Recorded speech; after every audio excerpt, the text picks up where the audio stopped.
Seseorang tu meninggal dunia dan semua, kita akan minta kepada Allah Ta'ala untuk kembali ke dunia. Bukan nak sembahyang tahajud, bukan nak sembahyang duha, bukan nak nak berpuasa, bukan, tak ada dan semua.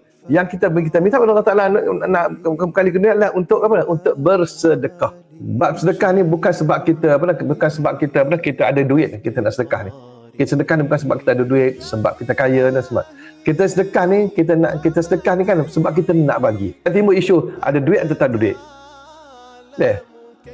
Kalau ada duit pun ramai orang yang ada duit, tapi bila dia tak ada nak bagi, maka dia tak ada kendak nak bagi sedekah. Jadi kalau kita nak buat satu kebaikan dan semua, maka ini bukan sedekah dan semua. Kita buat saja. Bila kita ada nak buat, kita rasa nak buat, kita buat. Jangan tunggu kita kaya, jangan tunggu kita duit. Jangan tunggu kita sihat, jangan tunggu kita tak sibuk dan semua. Jangan tunggu kita tak sibuk, baru kita nak buat, kita nak tolong orang, nak sedekah orang. Walau kita kena sibuk dan macam mana dan semua, kita boleh tolong orang. Walau kita sakit pun, kita boleh tolong orang.